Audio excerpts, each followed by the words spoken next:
सभी ध्यानियों को आत्मवंदन।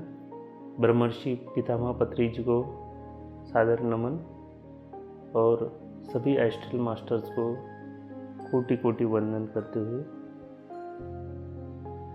मैं यूनेश पटले नागपुर पिरामिड से लास्ट 7 ईयर से जुड़ा हूँ।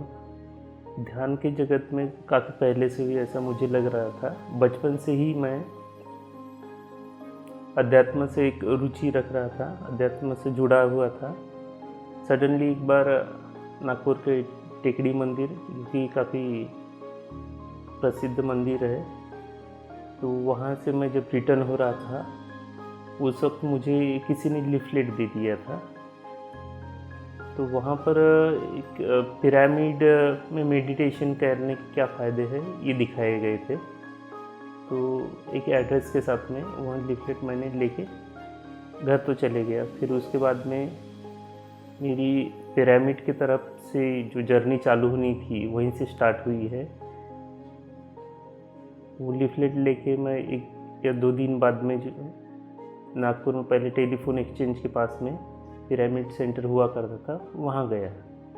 कुछ वहाँ मास्टर्स थे, उनने मुझे गाइड किए कि किस तरह से ध्यान किया जाता है। एक्चुअल में ध्यान होता है आनापानसति से स्टार्ट होता है और उसके बाद में नेक्स्ट और कुछ स्टेज भी है। तो उन्होंने बताया कि आप अपने लेग्स को क्रॉस कर दीजिए, हाथ एक के अंदर एक ही फिट कर दीजिए और उसके बाद में अगर चश्मा पहना है तो वो उतार के अपने आँखों को क्लोज करना है। इस तरह से नॉर्मली ध्यान स्टार्ट होता है। ध्यान की अवस्था में आपको केवल अपने सांसों पे ही ध्यान रखना है। जब भी ऐसे नए विचार आए, कुछ ज़्यादा विचार आए, तो उस वक्त अपने ध्यान को या अपने मन को केंद्रित करने के लिए अपने आप को सांसों के ऊपर लेके आना है। बचपन से रुचि रहने की वजह से यह ध्यान मुझे काफ़ी अच्छा लगने बैठा था।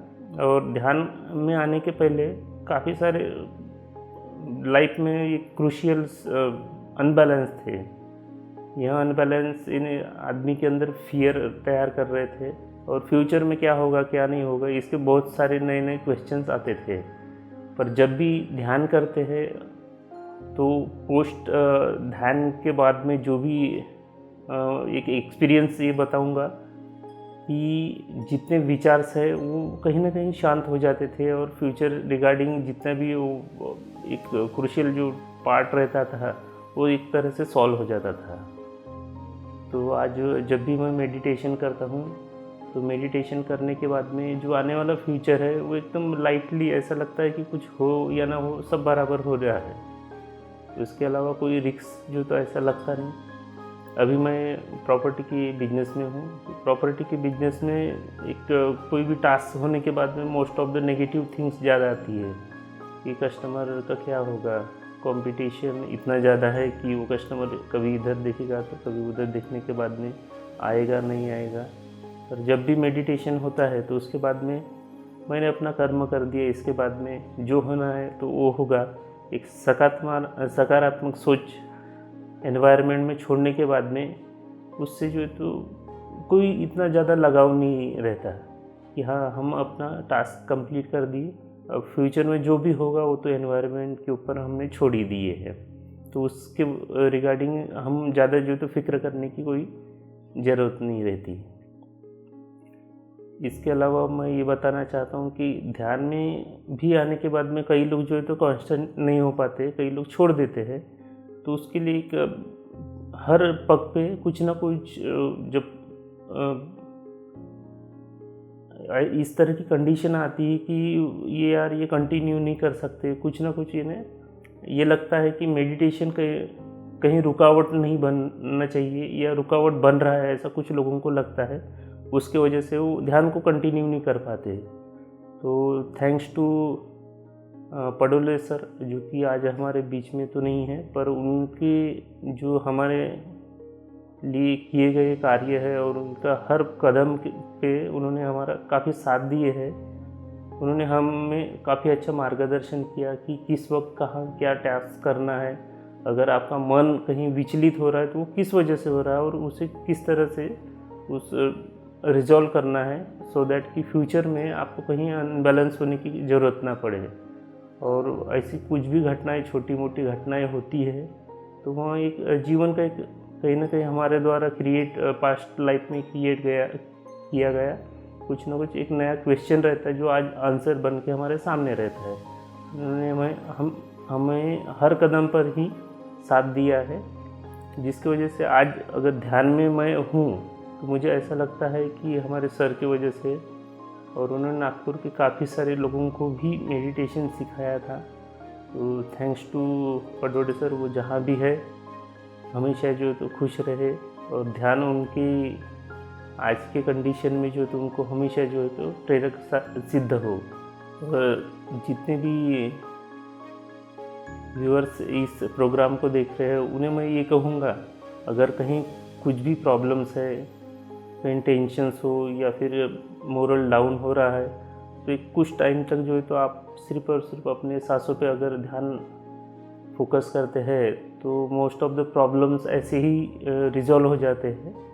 और कहीं कुछ काफ़ी बड़े हैं तो उनका फ्यूचर में जो है तो उतना वेटेज नहीं रहता, जिसकी वजह से हमें प्रॉब्लम जैसा नहीं लगता।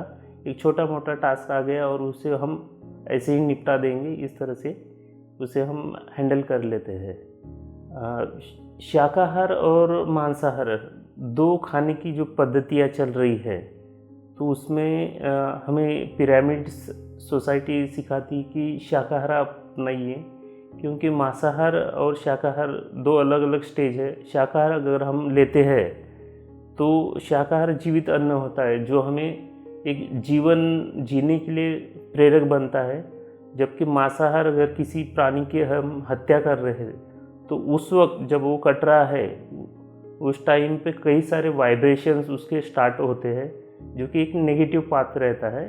तो नेगेटिव जो पार्ट रहेगा उसके बॉडी यानी उसी मांस के अंदर कहीं ना कहीं स्टोर होता है, और उसी अगर मांस को हम खा रहे हैं तो वो नेगेटिविटी कहीं ना कहीं हमारे अंदर एंटर करती है, जिससे काफ़ी सारी जो तो बीमारियाँ या फिर हमारा जो मोरल डाउन होना, नेगेटिविटी या दूसरों के प्रति जो घृणा का भाव है, यह सब नॉनवेज खाने की वजह से होता है। जबकि हमें वेज एक जीवित अन्न रहने की वजह से वह एक जीवन नए आयाम के तरह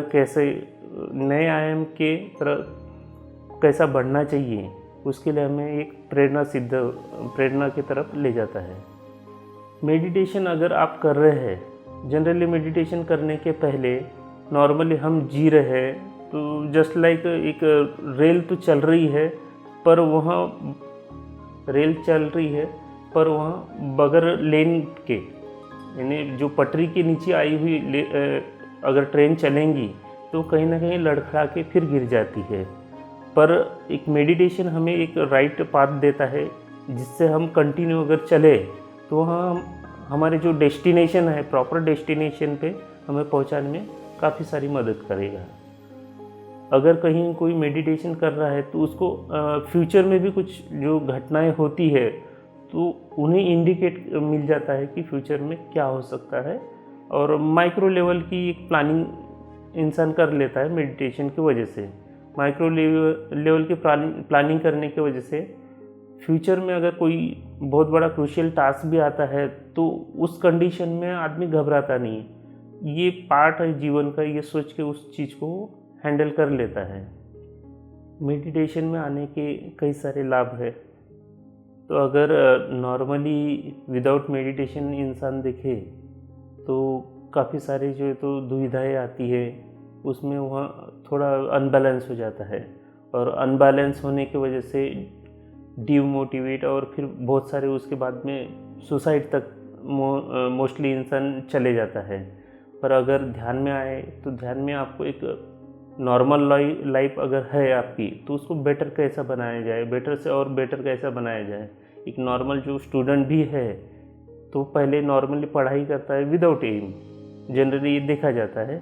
पर अगर आप मेडिटेशन कर रहे हो तो आपको अपना एम क्लियर हो जाता है, और उस एम के प्रति फिर आपका डेडिकेशन और भी बढ़ जाता है। डेडिकेशन बढ़ने की तरफ अगर आप बढ़ रहे हो तो आपका कोई भी गोल हो उसको अचीव करने के लिए उतना टाइम नहीं लगता। जबकि नॉर्मली अगर देखेंगे तो कई सारे बच्चे तो एक साथ पढ़ते, एक ही क्लास में भी पढ़ते हैं, पर किसी का गोल अगर डिसाइड ना हो तो उस कंडीशन में कहीं कोई फेल्योर भी होता है। और कुछ समवन जो है जिनका गोल ओरिएंटेशन ठीक है तो वह सामने में जो अपने गोल को अचीव करने में ज़्यादा उनको समय नहीं लगता और वो आराम से उस गोल को अचीव भी कर लेते हैं।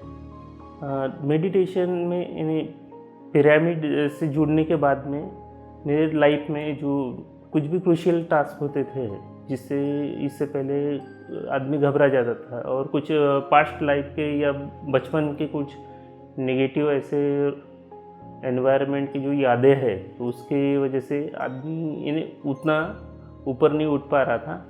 पर आज ये कंडीशन है कि अगर मेडिटेशन करने के बाद में मुझे खुद ऐसा लगता है कि पास्ट था वो एक समय था, पड़ाव निकल गया और आने वाला फ्यूचर हमें एक अच्छे एम के तरफ अगर जाना है तो उस कंडीशन में हर वक्त को जो है तो जीना है, और जीने के बाद में जो है तो उस चीज़ को और इन लोगों के लिए कितना अच्छा हो सके और हर किसी का जो है तो बेटर करते हुए जो अपने फ्यूचर को ब्राइट करते हुए सामने में जो तो सबका कल्याण हो, इसी कामना के साथ में ध्यान का प्रचार करना यही जीवन का उद्देश्य रहा है।